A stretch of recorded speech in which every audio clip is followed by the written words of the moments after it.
Welcome to an episode of the award-winning podcast Art Insiders New York. My name is Anders Holst.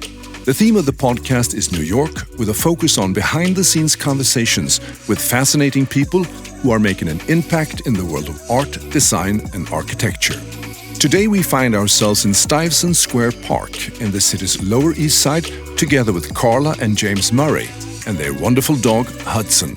James and Karla Murray are not only husband and wife, but also prolific architectural and interior design photographers, whose critically acclaimed books include Storefront, The Disappearing Face of New York Nights, Storefront 2, A History Preserved, and Broken Windows Graffiti, New York City.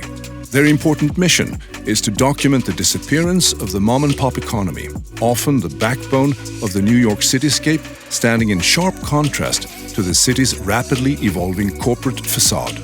You can follow them on YouTube, where they have published some 90 episodes of verité-style neighborhood exploration around the New York City from their unique perspective. So why we're here is because I stumbled upon one of your videos when you were walking around New York, Karla and Hudson, and it was this dystopian feeling overall. There was wonderful music, and you were walking around in a deserted city. And when I watched that, it brought back the love for the city, because you were going through beautiful Lower East Side areas, and it was also a sense of a loss in the way that we are entering into a new phase here with the coronavirus and all of that. So it was a double sort of loss of the city and loss of life as we knew it. So how did you start doing these walks? Well, really, the walk stemmed from, we had started our YouTube channel, prior to the coronavirus shutdown, and primarily we were highlighting what we call mom and pop stores of the city, because that's something that we've been documenting for well over 25 years. We're really love, to us, the little unique stores that make up each neighborhood, they define each neighborhood. They're the backbone of the community. So we were documenting them, but sadly, so many of them, except if they were deemed essential, closed because of the coronavirus shutdown. So we wanted to continue documenting things, and our hope was that we could kind of find some stores that maybe were open that we could highlight. Yeah. But since there really weren't that many, especially in the Lower East Side and Chinatown especially, pretty much every store shut down. Even the essential ones, they just did not feel safe, and Chinatown kind of got vilified. A lot of people were locals, and certainly there was no tourists, just weren't going in there. So we said, you know what, let's just start walking around and documenting, from our point of view, which was really just walking the streets like we always have, and showing everyone the effects of the coronavirus shutdown, because it was really devastating. I'm a lifelong New Yorker, born and raised, and I've never ever seen the city like this. I was in the Bronx in the 1970s when they were burning. They, a lot of big news on that, and it seen a lot of devastation, but nothing like this. Yeah, we've never seen the city so deserted. It was like a palatable, even though we didn't see anyone or talk to anyone, there was a palatable sense of just hopelessness, of despair. Despair. Right. Yeah, despair, hopelessness. Even after 9/11, people were walking around with their husband's photo taped to their chest, saying, "If found, call us." And I couldn't think of anything sadder. And then this just took everything out of the city in like we've never seen. Right, because even after 9/11, like James was saying, our own neighborhood, it was littered with posters everywhere. If you see this person, please call. Stores, except for Lower Manhattan, were still open, so it wasn't like things shut down. Right, there still was a sense of defiance that New York always does. Exactly. There wasn't. We'll get through this. This isn't going to knock us down. Tourists weren't coming in, but the people didn't leave the city. Right. we could see, well, wow, where did everyone go? Like, because we have a dog, we had to go out. So we were just going out as usual, but we said, you know what, we'll bring our camera along on these walks. Yeah, our first video is walking him late at night. And it was a Saturday night, which in the East Village is always, so busy.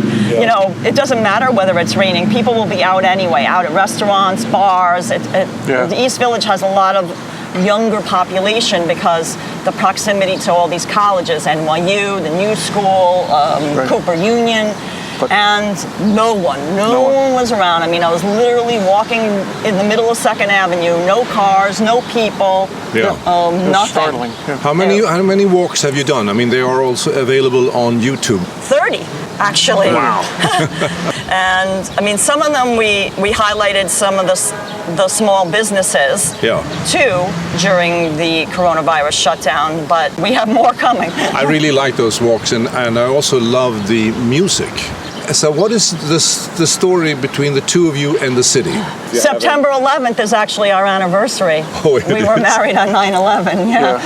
Wow. Now it's a somber day, unfortunately, but we try to make the best of it. Yeah. Both of us always loved graffiti art, and I wouldn't call us graffiti artists per se. I guess you could say we dabbled in graffiti. We always loved photography. Me growing up, I always had a camera. Luckily, my mom was she was very artistically inclined, and she always fostered my creativity. If anything, I might have not had a lot of stuff growing up. Didn't have a lot of money, but she would always buy me a new pack of crayons or whatever I wanted that was creative outlet. So I always had a camera, and I always liked documenting things. And we decided to start documenting graffiti because one of his friends that was a graffiti artist said, hey, you guys have a camera, but can you document a piece of graffiti that I did on a wall in Manhattan? He's like, I'll go with you and I'll show you where it is. And if you could take a picture of it and give me a copy of it, I'd appreciate it, because he didn't have any money. He didn't have, because this is all before digital. This is 35 millimeter. And it was expensive. To develop film, to buy film, develop film, to have a decent camera. And we said, sure.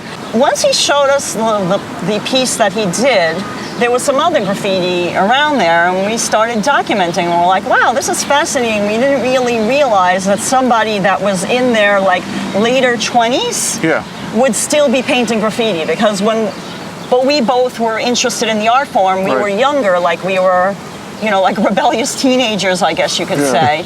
We liked walking the tracks and going in the subway tunnels. Right, so it was, we really started documenting graffiti art. And it wasn't the destructive end of graffiti, it was more what we call the mural side of graffiti. So it had a message behind it. They were trying to get out their frustration, their anger, whatever it was. 1989 is the last time a train ran in New York City that had graffiti painted on the outside of it. The New York City Transit Authority will not let a train that has graffiti on the outside of it run. You can paint it, and people still do. Painted, People still do. You get arrested if you're caught, and it's a big deal. But they won't let the train run. They'll take it out of service. They'll take it out of service, is what I'm trying to say. When they went from the subway to walls, they really tried to impart that movement in the letters, because graffiti's all about the name. It's all about the tag. So we really liked the artist's ability to manipulate the letters, to impact that movement. The letters are moving all over the place with arrows, and that always attracted us. And while we were documenting that, we noticed these old neon signs, hand-painted signs, and we're like, wow, that lettering's really cool as well. That's when it occurred to us that, wow, this is a temporary art form. We started seeing the storefronts disappear as well, because, as Karla will explain, rent started increasing. And a lot of these little shops were forced out of business. Right. So in the late 1990s, when we were heavily documenting graffiti, we were going to these outlying neighborhoods.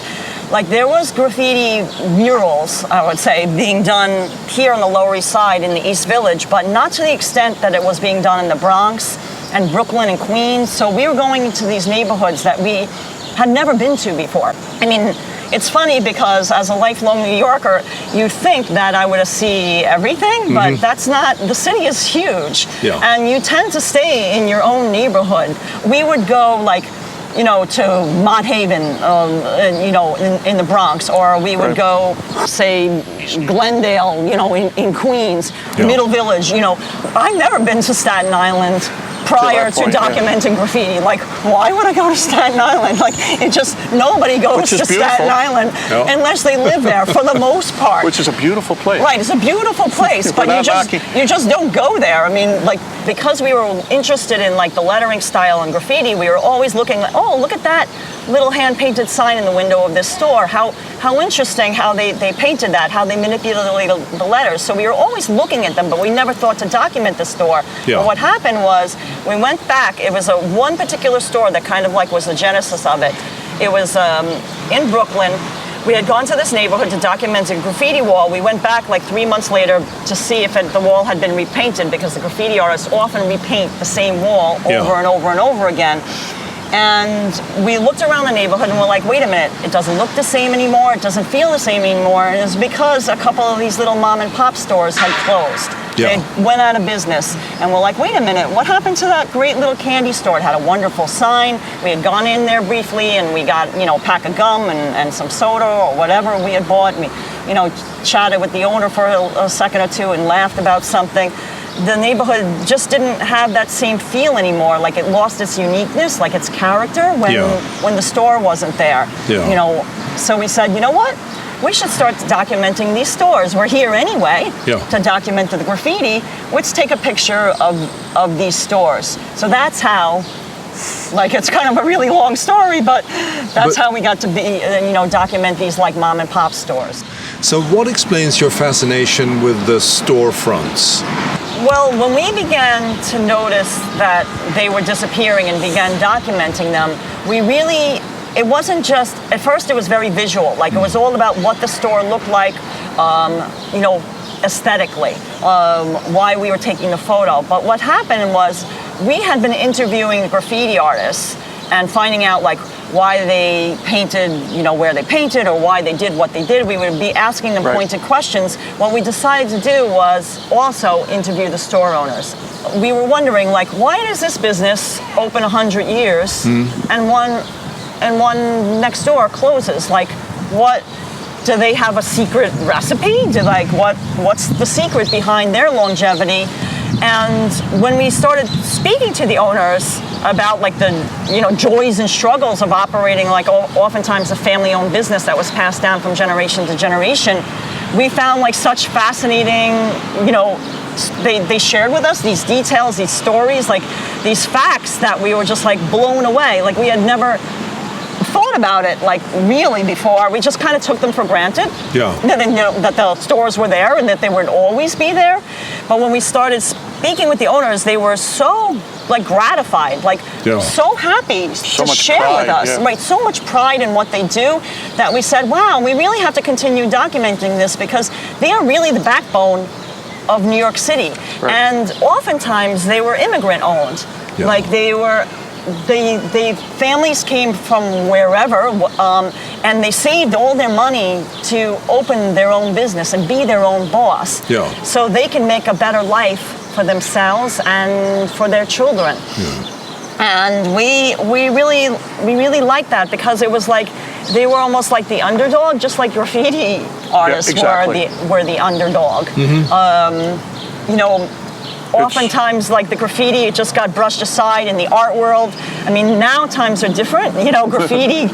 You know, there's people that pay, you know, hundreds of thousands of dollars for a graffiti art piece, but that wasn't the case in the late 1990s. It was like an everyman's art, just like an everyman's store. Right, the poor man's art, like like the, you know, the working class guy. So we felt like, okay, they need a voice, just like the graffiti artists need a voice. They need a voice. They need a champion. This story has to be told. This story has to be told. Like, nobody is really documenting it as far as we knew. I mean, we looked up to other photographers. Like, we always loved J.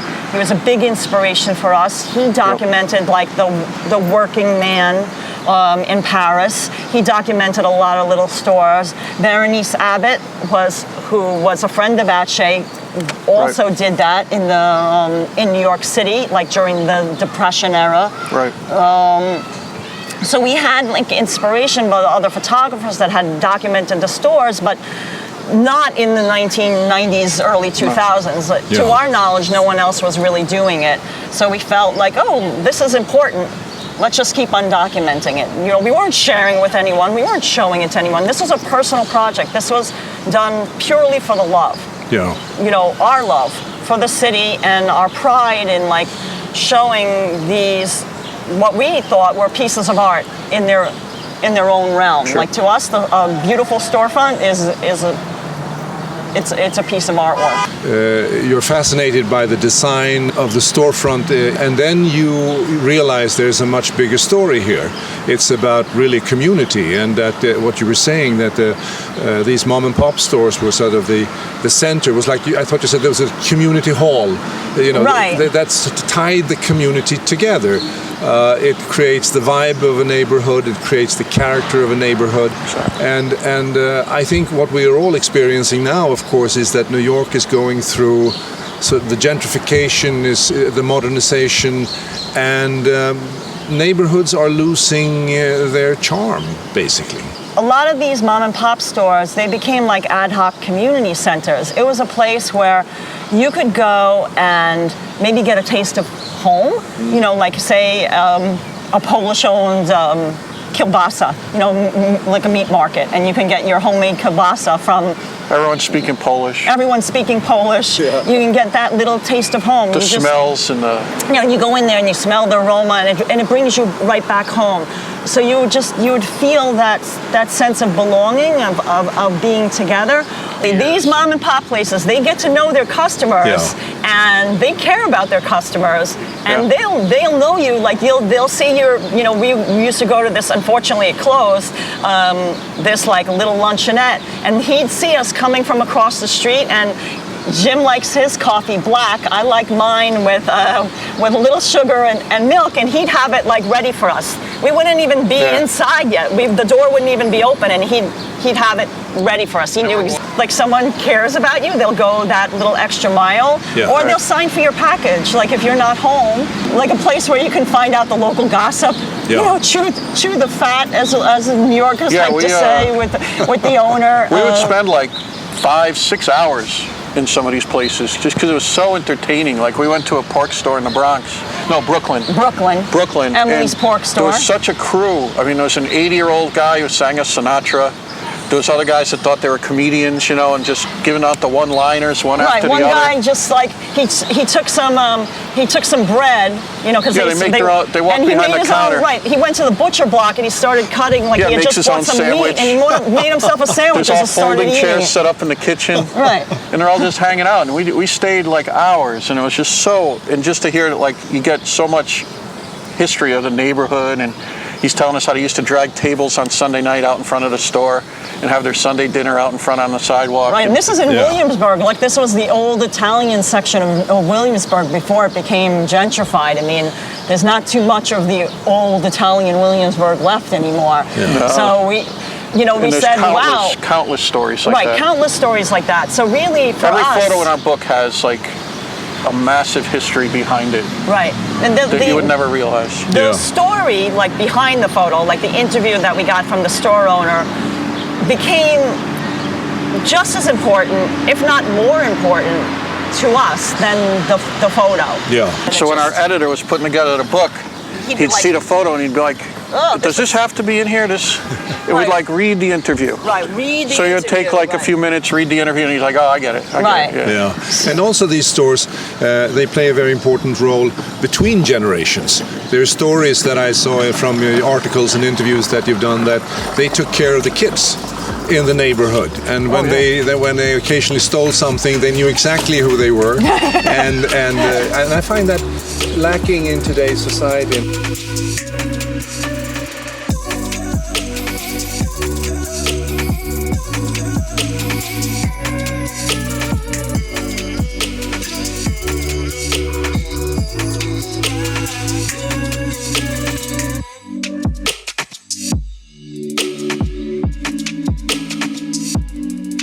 Right. I mean, I think what you're referring to is Katie Kaiser, who owned Katie's Candy Store, which was in Bed-Stuy, Brooklyn. She called herself like the dinosaur of Tompkins, because that's the name of the street that she was on. She was a big woman by any measure. Right. And she had a voice that like just boomed out.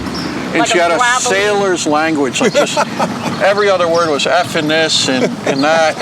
And people would come in and say hi, and she'd be like, hey, you son of a bitch. Right, she genuinely cared about the neighborhood, because she was like born and raised right in that neighborhood. She never left the neighborhood, and then she opened up this candy store. And Bed-Stuy in particular was hit very hard by drugs, like crack and devastated. stuff. Devastated, like in the 1980s. Wow. And she purposely kept her store like open and prices super low, because she figured maybe kids will buy candy instead of drugs. And she cared about the kids. Yeah, when we interviewed her, she was still selling penny candy. Right, and that was CNC colas for a quarter. Right, 2003, she still sold candy. Yeah, I saw a beautiful quote from her too, her language skills. Yes, right. She said, we asked her, Katie, like, how did you survive in this neighborhood? She's like, oh, well, I've survived everything this neighborhood has thrown at me, the dope, crack, everything. She's like, to survive I speak 3 languages, English, Spanish, and mother effer. And, I'm saying it nicely. In her voice. Right, she said just the real gravelly first word. 10-pack-a-day voice was just wonderful. She was robbed, and she recognized who was robbing her. It was like a teenager from the neighborhood. She had a big lazy boy chair behind the counter and a TV. So like in between, she would sit down and relax, and they actually duct taped her to her lazy boy chair. Right, to rob the cash register. And I guess they were wearing a little mask, but she recognized their eyes through the mask, and she told us, I know who you are. And I want to tell your mother. Right, you better untie me, because I'm going to tell your mother. Don't worry about the police. I'm going to tell your mother, and she's going to give you... You're going to get more trouble from beating from your mom than the police will ever give you. So they let her go, Right. And that's, The funniest thing was Japanese TV wanted to do a live feed. Right, like NHK. Following us around and talking to some of these store owners. And we didn't think, at the time, we said, oh, Katie would be great. Yeah. But we didn't think it through. So... They had this big satellite truck parked out in front of Katie's, and like a crew of like 15. Yes, First sentence she opens up there, the big cat microphone come down, and it's right in front of her, the dead cat. And the first thing she says is like, well, that mother effer. And like you see the wash of panic, because it's live in Japan. Right. So and they're all running outside to the truck, and everybody's scurrying around, and Katie doesn't even realize, and she just keeps going. And she's like, the shit, and this, and that. And, it was hysterical, because we were just so used to Katie and being New Yorkers, we didn't even think twice. Right, we didn't. Over all these years that you've been working on this, what are the stores that have really touched your heart? I mean, she's definitely one of them, because the sad thing is, she was forced out of business. The number one reason, because since interviewing all these owners, we would ask them, do you own the building that your store is in? And we asked them just point blank. And when they said no, that was the death knell of their business. We knew that it was just, unfortunately, a matter of time before they were going to be run out. Because 30, 40 years ago, when you would rent a store, they would give you a 25-year lease. They would give you a 50-year lease if you would sign it, because they were so happy to get somebody to lock in, like that you would stay there that long, that they would have that security, that they were happy to give you long-term leases. That doesn't exist in New York anymore. Right, because the city at the time was giving buildings away. Right, the city at the time, if you could pay the taxes on a building, they would sell you the building for $1. Not only in the Bronx, in Park Slope, Brooklyn. Park Slope is super expensive now, but I can tell you firsthand, we know people Luigi's Pizza. Right, that bought the building for $1 because... That would be one that really touched us, Luigi's. This is a neighborhood pizzeria, and it's like, they call the neighborhood, like the real estate agents call it Greenwood Heights now. Like, it's a neighborhood that doesn't have its own identity. It's close to Park Slope, but Park Slope won't include it as part of the neighborhood because that's a couple of blocks further. These real estate agents came in and they like to rebrand neighborhoods, neighborhoods that had a bad rap, like Hell's Kitchen in Manhattan. Now Clinton. They call it now Clinton, or now they have all these brand new buildings on the west side, so they calling it Hudson Yards, and they're rebranding all these neighborhoods to make it sound more attractive. He told us, he's like, this store is everything to me. My father started it, and he used to grow, and he still does today, grow his own herbs for us to make our homemade sauce to flavor on Staten Island. On Staten Island to flavor our our gravy. That's what the Italians call the sauce. Yeah. They call it gravy. And he's another massive guy. Yeah. Big guy, and we had started to dabble in video. And Karla's videoing him, and he's telling us the history of the store. And he makes an entire pizza, cooks it, slices it, and gives it to customers with never looking at it. Right. The whole he knew, video. He's been doing it since he was a kid. Yeah. Right. So he doesn't even have to look. Just muscle memory. Right, muscle exactly. memory. Just like doing the dough and tossing it up in the air and never looking like it could have landed on the floor, but of course it didn't. Russ and Daughters appetizers, at first it was, they needed a name. When they created an actual store, first they were selling from a push cart. They needed a name to delineate what they sold in that particular store. The word delicatessen was for meats. So when you sold meats, it was called a delicatessen. But they needed a word because there was no word in the English language to delineate where you would sell cream cheese and smoked fish, because you're allowed to put fish and dairy together, but just no meat. So that's how the word appetizers came about, because they needed something to put on their sign. I see. And at first the business was called Joel Russ Cut Rate Appetizers. Cut rate meaning inexpensive. Yeah.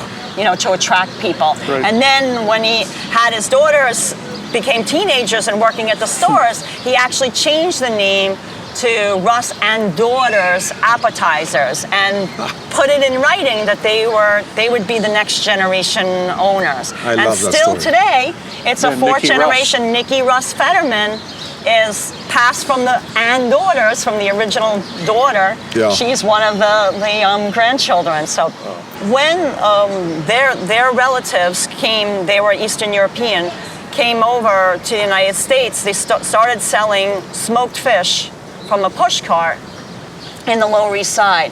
And eventually they opened up this store. It's on Houston Street, and it's still there today. And to us, that's one of the favorite immigrant success stories that we like to tell people, because it not only did they have the great-great-grandfather, because now it's co-owned by the fourth generation owners, pass it down from to their children, but it's the only business in New York and probably in the United States that had the word "and daughters." So the business was passed down to the daughter, not the son, because most of the businesses and most of the businesses that we've documented, it was say a pork store in the Bronx, Dominic Doria and Sons. It was passed down from father to son. The mother might have been involved in the business, but she wasn't the owner. Yeah. Joel Russ, who founded the appetizing store, didn't have any sons, so... And his daughters were attractive. Right, they started working in the store. He had 4 daughters, and they started working in the store when they were teenagers, and they were very beautiful teenagers. So all the old men in the neighborhood would, I'm going down to Russ and Daughters, get some fish. Right. To hang out and talk right, up the daughters. They would go to their store. There were a lot of appetizing stores on the Lower East Side in the early 1900s because it had a large Jewish population. But people went to their store because the daughters were there, and the older customers would try to play matchmaker. Match up their sons. Oh, I have a good son for Hattie, And when we heard that story, we were like, wow, that's incredible. We had always seen the sign Russ and Daughters, but we didn't realize the historical significance of it. And during the Depression, they had a choice of either losing their home or losing the business. Right, and Joel Russ, who founded, decided not to sell their business, they had bought the building. Yeah. They sold their home, so they sacrificed their home to keep the business because they were losing money in the Great Depression. Where did they sleep? In the store? They rented an apartment nearby, a cheap little apartment, because they needed the income from the people that lived above the store to help keep them afloat too. We have histories of people that did sleep in their store, Kosar's Bayali's.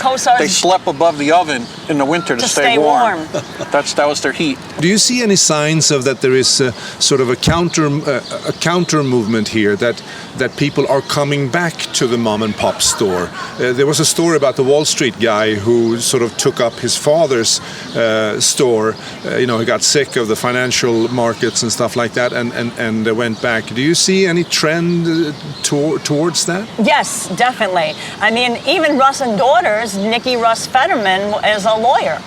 She, became a lawyer, and she was working as a lawyer, and I guess she was, unhappy, with her job, and she actually ended up joining the family business. So she told us that her father's happiest day was not when she got her, degree to become a lawyer, but when she learned how to slice the fish properly, the smoked fish, because if you go there, we have Tears a video. In his eyes. Right, we have a video of how they do it. It's paper thin, like you can see. You can read through it. Right, you can see through the slice. Yeah. Like there's a proper way to do it. So when she properly sliced the smoked salmon was his happiest day, she said. Yeah. Forget getting all these fancy degrees, passing the bar exam. That was nothing. Because that's what happened to these mom and pop stores, is that they were working to get their kids a better start in life, and they became lawyers and doctors and were not interested in the business anymore. Precisely, like Joe's Dairy, which is an old dairy store. It was in the edge of Soho. I mean, when we spoke with the owner, he told us that he's working so many hours a day that he doesn't want his kids to take over the business. He said, I want them to get an education. I want something better for my daughter. I don't want her to work at the store. Dinette, yeah. Dinette is like I don't know if they have that in Sweden, but it's a term for like a big dining room set, like where the family can all eat together. Usually, like it's a table and like 4 chairs, classically, or 6 chairs or 8 chairs. Sometimes the chairs are forming like a with booth. a Formica top. With a Formica top, usually it's like with glitter involved. Right, it's like a very specific style, and it opened in Bushwick, Brooklyn, which at the time had a large Italian population, and.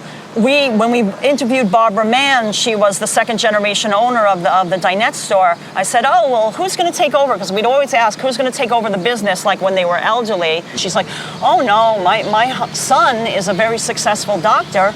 He works at NYU Medical Center in Manhattan, and no, he has no interest in selling furniture. We worked really hard. We gave up really our life, like our life was the store, to make a better life for him, to get a higher education. And now he's a doctor. So when this store closes, like we die, the store dies. With us. Yeah. Interestingly, in the I would say in the 2010s, like between 2010 and 2020, we saw a lot of people who got a higher education now go back to their family business. An excellent, besides the Russ and Daughters owner, is No More Tea Parlor in Chinatown. Wilson Tang is now the owner. I guess he's in his late 20s, probably in the early 30s now, but he was a successful Wall Street guy. And his uncle had the oldest dim sum tea parlor in Chinatown. And it's gorgeous. It's on Crooked Doyer Street. When we interviewed him, he told us that his Uncle Wally told him, listen, I'm getting older and, I'm just going to close the business. That's it. And, I'm done. I'm tired of it. I worked so hard. Restaurant businesses are very demanding, and there may not be a lot of profit in them. They work for very, very small amount. They're not getting rich on these little places. He just couldn't let that happen. He quit his job in Wall Street and he became a restaurateur, and very successfully, because he used the power of social media to turn the business around, because the business maybe, it was doing okay, I guess. It was surviving, I guess you would say, but he reinvented it. He kept the old school vibe, so it has a lot of its... He kept the menu. Old school interior, but he decided to concentrate on food that was dim sum. Like at first it was more like a tea parlor, and he said, I love dim sum, why not serve dim sum all day long? And he used social media to get the word out, and he embraced a lot of modern... He embraced modern technology. And because a lot of the guys we interview, they still have a cigar box with a little nail in it to keep their money in. That's their cash register? Right, or they have really have it. a Rolodex, you know, like the little Rolodex with business cards where you would write the name. Yeah. Like that's their you clientele. mention, you know, like they're not website on a computer. They're like, oh, computer, blah. You know, they don't want to do computer. I mean, another great place is the Caputo's Bakery in Brooklyn. Again, the owner was like kind of like ready to retire. They made homemade Italian bread, like lard bread, which has like the flecks of prosciutto in it. Bread became like, at the time, I guess in the 2000s, like there was this craze like where carbohydrates weren't good for you anymore. Don't eat bread. Right. He was losing a lot of business. Right. But before that, the bread owner said the big Italian families would come in 3 times a day. Right. To buy like 6 loaves. Right. Bread was an Italian staple because it was cheap and it was filling, and like you didn't have a lot of money, you would make a meatball or two. Yeah. And then stretch it over 3 sandwiches. Right, but you would fill up on the bread. So they would buy a lot of bread. Yeah. And then that started falling off because the Italians left the neighborhood. They moved out. And like this Karla guy, said then. He didn't have a computer. Like he was just taking orders by phone and writing them down on scraps of papers. And sometimes he wouldn't be paid, and he would just like, okay, don't worry about it. And then he'd forget that they even owed him money. So the son came in and he's like, there's this big pile of receivables that haven't been touched. Right. His son again was a Wall Street guy, and he's like, he was, I guess, disgruntled with his life, just being on Wall Street and doing that kind of work. And his father was going to retire and just close the business, and he resurrected that bake shop. I mean, Caputo's Bakery, it is like artisanal now. He sells a lot of like artisanal loaves. Like people have an interest now in that homemade bread, like that flavor. Crafted, crafted, like no preservatives and things like that. So storefronts, mom and pop's storefronts, is also a piece of art. Is it possible to distinguish different styles, that this style belongs to the 30s, this is the 40s, this is the 50s? Definitely to us, you could certainly look at it like a storefront's aesthetic, like the sign or how they displayed things in the window. Like a window display is a certain era. Right. The way you display your products in a window is a form of art. There was window dressers, I mean, there still are. They would handwrite all the little price tags and put them on all the products. That was Katz's pharmacy, right? He explained to us that it was a day-long affair, the guy coming in and dressing the window and making all the little cards. Right, he would go around the store, like the store owner would say, okay, it's springtime. Let's feature some makeup. Like women want to, have a fresh face for the spring. And then he would just give that guy an idea, and then he would just go around the store picking different items, and then he would just make the signs like on the fly, meaning like on the spot. He would hand letter them. Yeah. He would hand paint them, hand letter them, and put them and make some attractive display. So people would come by. Right. So that's one way of dating them. Right. So one way of dating them is to look at like the actual store, like the panes of glass, like how they're set into the store. Gold leaf lettering. Right. Of course, now the neon signs, everyone's neon can signs kind of tell what era. But what leaf lettering? So what era was that? I would say that was definitely very prevalent in the 40s and 50s. Right. But it's making a resurgence now. There's sign painters that are learning like that old school way of hand painting the lettering on the glass and doing it in that cursive style. Usually it's a cursive letter, so it's like the cursive font. But I mean, we've never really done a study ourselves, but I mean, we get emails from people from all over the world that like will analyze these things and look at them. I mean, we've gotten people brick fanatics, because we'll include the little bit of the store like that surrounds the storefront, and they'll see that brick and they'll be like, oh, that brick.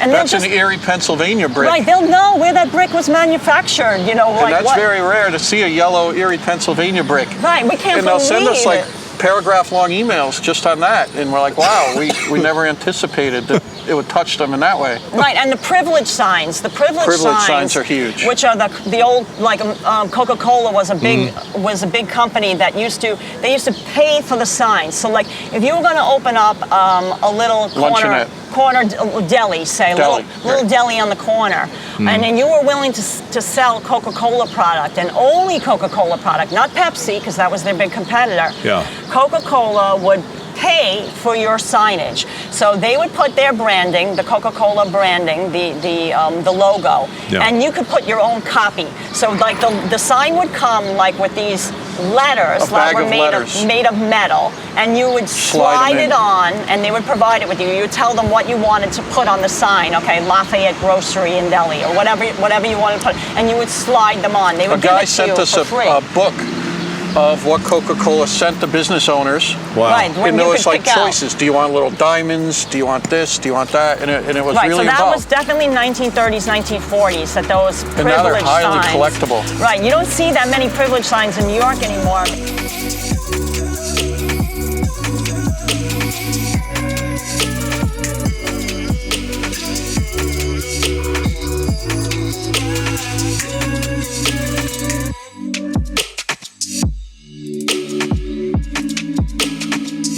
So when did neon come into the picture for real? And who were the designers of these neon? Were there like any prominent designers or companies? Oh, yeah. Definitely. There was a lot of big neon companies. Again, 1940s, 1950s was the heyday in New York City for neon signs for the storefronts. And then it kind of fell out of favor. Through the 1960s, I think they were still favorable, but by the 1970s, they had fallen out of favor in 1980s because, number one, they're very difficult to maintain.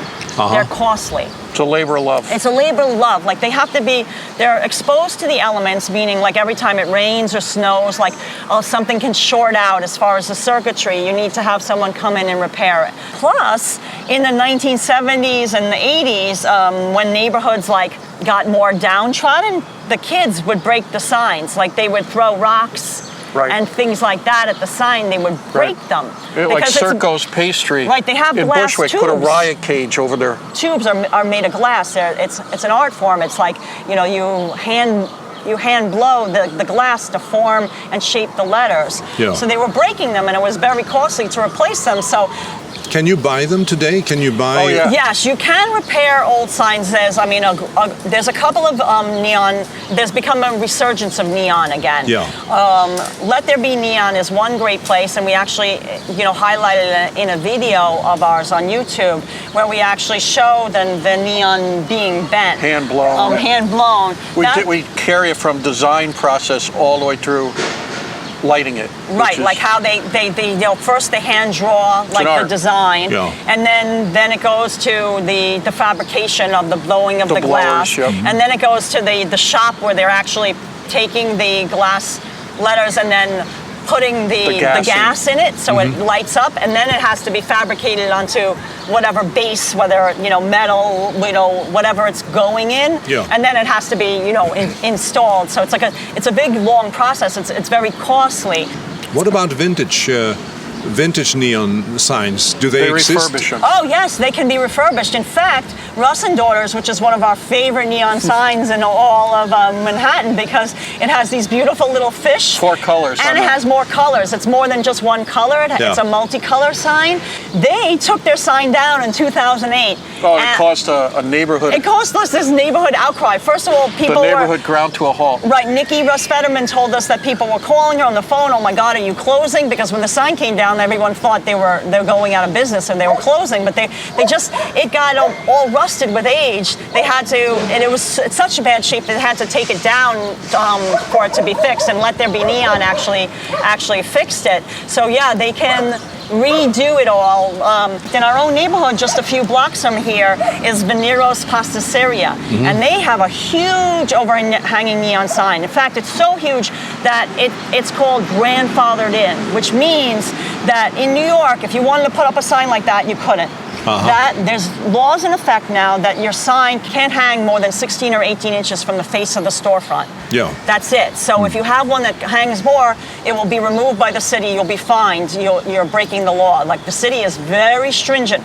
In fact, you have to pay more money to have an illuminated sign than a non-illuminated sign. That's another reason why neon signs are disappearing, is they cost a lot more. A lot of the owners just got fed up by giving the city, all this money. Yeah. The city does not make it easy to operate a small business. I don't care who the mayor's been, and no mayor in New York has been kind to small businesses. Yeah. And that's just a fact. Right. You can ask any store owner. They all sing the song that they love small businesses, But- especially our present mayor, de Blasio, but... Brought along a President. store owner from John's of 12th Street, which is an ancient Italian restaurant. And we introduced him, and like 5 minutes into the talk, he just stood up and let the city have it. It was like his venting thing, and he went on for like a half hour just saying how the city is not respectful and how they're not treating small businesses well. Yeah. And every owner we interviewed said that Right, all these permits and all these fees and all these fines the and lettering, this and that. the ABC grade. And all adds up. It's just like they call it the hidden tax. The hidden tax the city has against, I don't know why, but why does the city want like everything to just be homogenized and just like be corporate America? Like, remember, he said when the city food inspectors come, they have a bell in the front of the store, and they just ring the bell and throw away all the food they're making. right, because they'll never pass He says inspection. it's cheaper. It's cheaper just to throw everything away.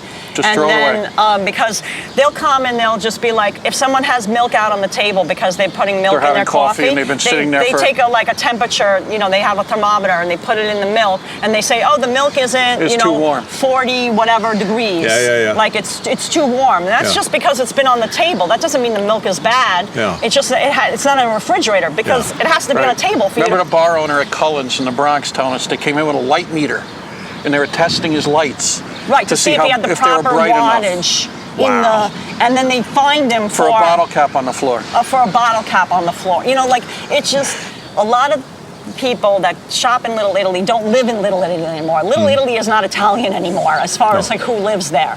So they rely on people that no longer live in the neighborhood, that maybe moved to Staten Island, Bronx, Brooklyn, Queens, Long Island, to drive into Manhattan. Get their cheese Get and bread. their homemade ravioli and their homemade cheese, and then they leave. There used to be a lot of parking lots where you could just park your car and then go shop for a few hours. Yeah. They took away all the parking lots because the property is so valuable. They can get $30 million for a plot of land, and they build a big condo. So now the ticket agents just troll that area. Right, and there's very few on-street parking, and so what would happen is the people would come in to shop at the store, and they would just pull up in front of the store and double park.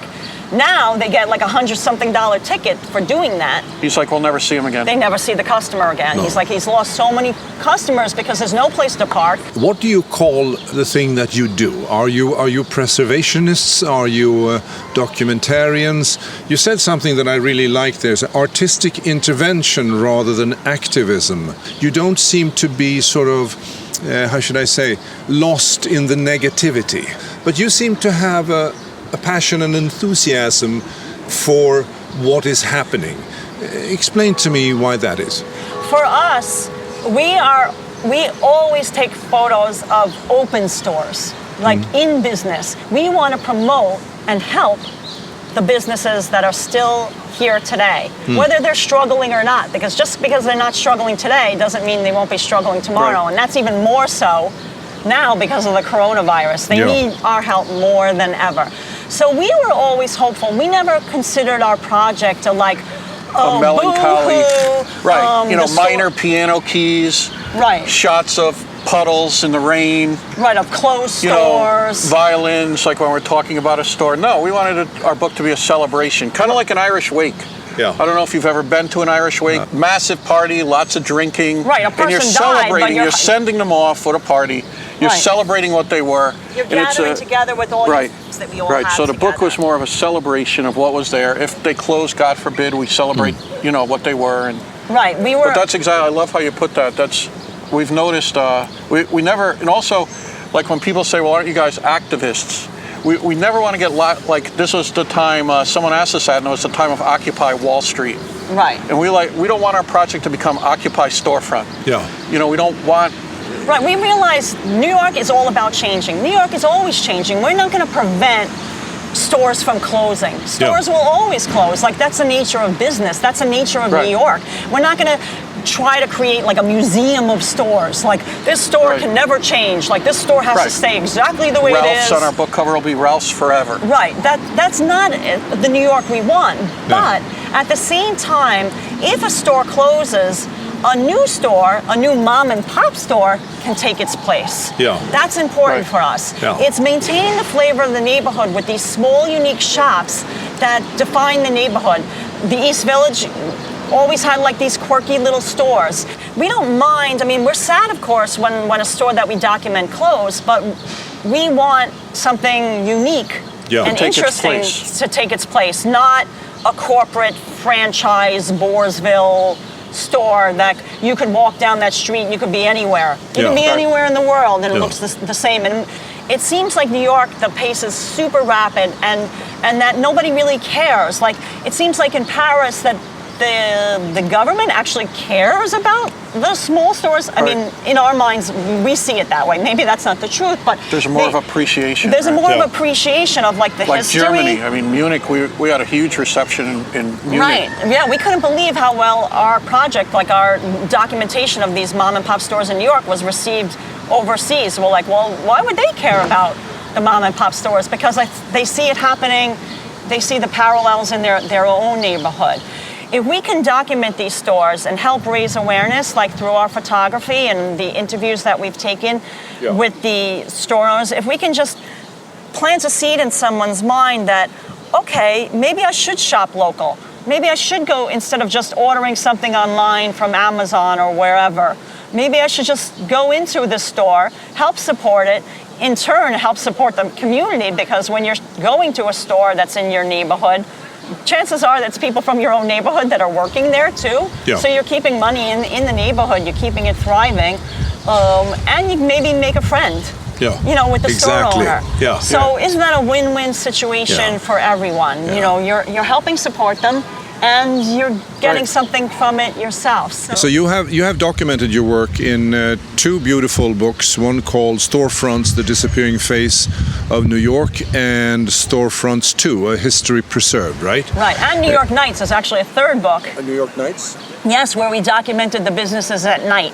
So it's a lot of bars or restaurants or just businesses that have big neon signs that they glowed more beautifully at night. So we said, oh, we're really doing ourselves a disservice by photographing it during the day. Let's come back at night and photographing. So in between Storefront, The Disappearing Face in New York, and Storefront 2, our follow-up book to that one, we published New York Nights as well. So when I read somewhere that when Storefront, The Disappearing Face of New York, came out in 2009, you wrote that when you were writing the introduction, 1/3 of the stores that you had photographed had already disappeared. Now it's over 80. Now it's over 80. Yeah, now it's over 80%. And the book is from 2008. Right. The pub date is 2008, but it actually came out like January 2009. So now you could just say 12 years later, 12 plus years, well over 80%. And I can name one that just closed just a few weeks ago that's not even included our 80%. So maybe it's 81%, which is Gem Spa. Yeah. That was a beautiful little like newsstand candy store in the East Village. Famous for their egg creams. Famous for their egg creams, which is quintessential New York Lower East Side fountain drink. And they were just forced to close. Like they were doing poorly kind of beforehand, but the coronavirus shutdown was the nail in the coffin for them. How do you pick up the stores you want to portray in your work? Well, that's a great question. I mean, definitely in the very beginning, like we said before, it was very visually based. Like, usually it was the signage that would attract us in the first place, whether it was a hand-painted sign or a big neon sign. It was definitely that, it had just that certain look and feel, I guess you could say. Patina to it. The certain, almost like downtrodden. Like we really were attracted to the ones where, time-worn. Yeah, that like Father Time had taken its toll on it. Like the sign was faded away. Or I remember a barbershop in Brooklyn, Richard's Barbershop, and the letter P, like it had a little, like they were like letters, kind of like the privilege sign where you would slide in. The letter P was falling off. Was dangling. So it was like dangling, like it would have dropped dropped to the ground like at any moment. We would be attracted by like the window displays, like I was saying before. We really love window displays. Like to us, that's like your advertisement of what that store sells. Like if you have an attractive window display, like I want to go in there. Like that will, what's that? But now that it's almost selling? like a sixth sense. We can kind of tell. I mean, even when we're traveling, and I see out the window in Virginia, I see this town, and I just look and I look at it. Oh, there's mom and pops there. And I'm like, we got to get off. We're not going. Forget like our, like we have a schedule in our mind of how far we're gonna get, every day, like while we're driving. Nope, we're pulling off. I'm like, next exit, we're getting off because we passed it. We were right. Like we just have this sixth sense now. Like an old wig store. Right. It had an old wig store. It had an old secondhand store. I even found an old camera store. Where they had some great 35mm cameras, real cheap. We still have yet, like people say, oh, you must have walked every single street. You must have every store. You must have every store. And we'll never say that because there'll be a little street just like this one that we're on backing up to now, Rutherford. Like that's a 1 block street. Like it only stretches from 15, well, it's two blocks. 15 to 17. 15 to 17th Street. If you said, where's Rutherford Place, like to any New Yorker, unless they lived in this neighborhood, they would never know in a million years. So what are your favorite places that you are exploring right now? Well, I mean, right now, because like until just a few weeks ago, we hadn't taken the subway. For over 2 months, we didn't take the subway. We only have been walking around where we can physically walk to. So I'd say the Lower East Side, Chinatown. Lower East Side, Chinatown, we've been spending a lot of... Just because they've been so devastated. Right, they have a huge preponderance of mom and pop stores because the buildings are so small. A lot of the stores that are there are not, like corporate places aren't interested in renting them because they're too tiny. So what are the projects you're working on right now? What do you have in the pipeline? What can we look forward to? Well, right now, actually, I mean, we're holding a free public workshop. We're teaching others not how to take a store, but more like a collective experience on appreciate them. How to appreciate and document these mom and pop places, take a photo, interview the owner, giving them tips on how best to do that, because a lot of photographers aren't comfortable in the interview process. They like to hide behind the camera and they're not comfortable like asking questions. So tips and pointers on how to do that. And also a social media component, because we find that we've reached a lot of people. We've definitely helped fundraise for certain stores that are struggling just by posting it on our Instagram and doing a YouTube video of it. It really helps raise awareness. Trying to visit some stores, like reach out to the owners, see if they're struggling and highlight them in particular. So now we're focusing on individual stores and really trying to document them, especially through video. Thoroughly document them. Thoroughly ask, like, how has the coronavirus affected your business? What can we do to help? What can others do to help? And, it's trying to spread the word that way, because I'm very fearful that we're going to see a lot of closures, that they're just not going to be able to make it. They're not going to either, A, reopen, period, or they're just not going to be able to survive because tourists aren't coming here to New York. I don't know when tourists are coming to New York.